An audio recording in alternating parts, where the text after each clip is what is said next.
All right, so last time we talked about how we rescued the president's daughter, so to speak. We also did something else that I forgot to mention, which was kind of funny. The main scientist guy who had been taking care of watching over the president's daughter and stuff had a warp shunt of his own that we had decided was, hey, look, it's programmed to go to somewhere in the Visori, so what we're going to do is we're going to strap it to a barrel full of explosives and C4, and we're just going to send it to them and blow it up remotely. We have no idea what's going to happen. We don't really care. So we just sent them a care package. It exploded.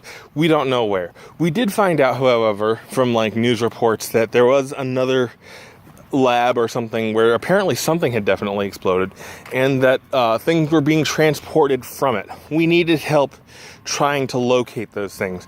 And so what we did was we found out that there was another guy who had been known to raid these transports because somehow or another he had a way of finding out what the Visori movements were ahead of time. We don't know how he found it out, but we knew that he had this information.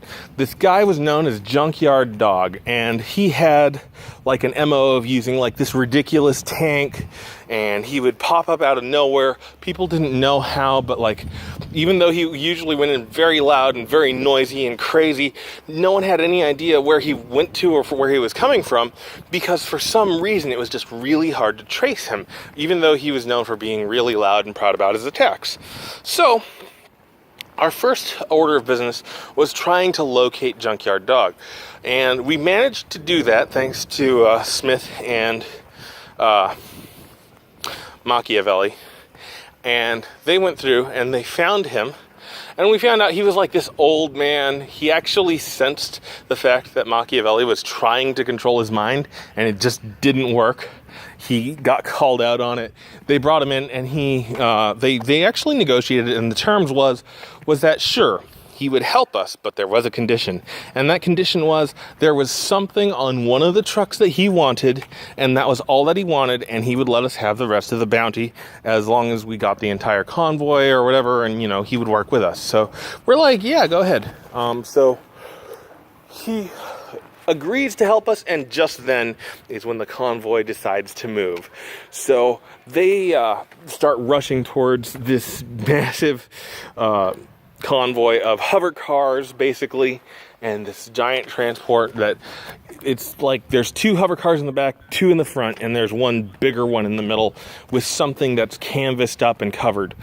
And we make our way out there, and as we are doing our approach, the first guy to approach is our good friend Blindside, whom decides that he's not only going to attack some of the guys on his motorcycle by shooting at them, but he drives his motorcycle up next to one of the things. He jumps off of his motorcycle, and in doing so, he lands on one of the trucks, hovercraft, and his motorcycle, because we're moving at high speed, goes back and crashes into one of the back transports.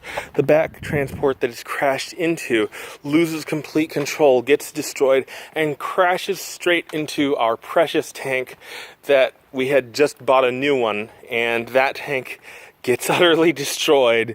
Most unfortunately, Minion 220, which was our main minion that Warmonger had actually gotten somewhat recently, is unfortunately slain along with our tank. Party members are left behind, and they have to get picked up by a helicopter that Warmonger had gotten ahead of time and was being piloted by Cognis. The fight continues down the highway. My character swings out in tank form with my other buddy, the other sniper, who's actually more of a sniper, but he's also heavily armored.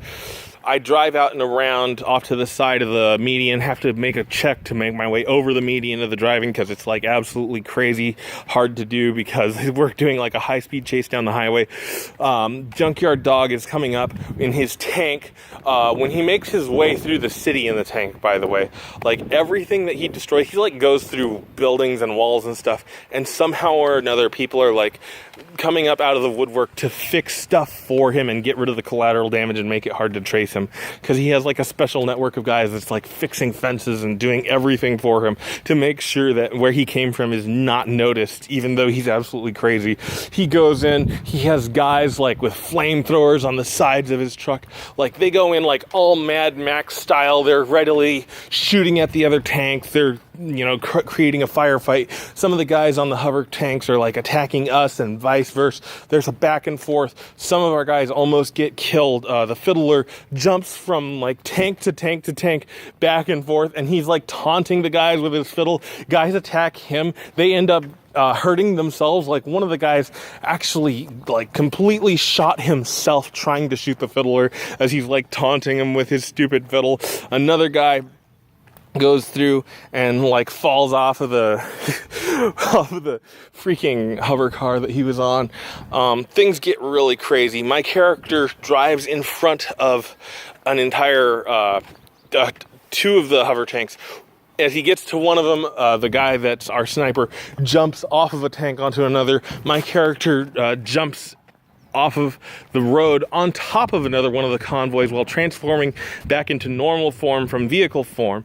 And it was then that I made a very critical decision that after getting attacked for 2 rounds by like a group of 4 guys, I didn't want to deal with these guys. And at the same time, the canvas was coming off of the middle tank, and we found there was a scientist guy who was controlling like this massive laser in the middle of the thing, and the laser comes down and it starts aiming towards Junkyard Dog's tank. There's almost nothing we can do. This is like an orbital laser. It's coming down. There's all this power, all this energy just like tearing up the highway. And as everything is happening, you know, one of the guys that was in the hover tank that our sniper had jumped onto, he bails out of his car. The sniper bails out of that car too. It gets annihilated by the laser. My character's like, you know what, I don't want to deal with these 4 guys. I jump into the air, land on the tank side while transforming back into a vehicle and flip it like a skateboard. The thing goes flying like 11 yards through the air off to the side, lands on the other side of the highway and goes right into the laser and explodes into Junkyard Dog's tank, completely annihilating not just his tank, but all of the people on it that are like trying to help him. Because unfortunately, when that hover tank rammed into the laser, that hover tank had another one of those terrible nuclear fission engines inside of it, and it just goes nuclear, destroying all those people, destroyed our ally that was supposed to help us. But the fact of the matter is, we were probably planning on double crossing him anyways, because whatever he wanted in one of those tanks was what we were going to try and get anyways. So almost all of the like half of the convoy is destroyed.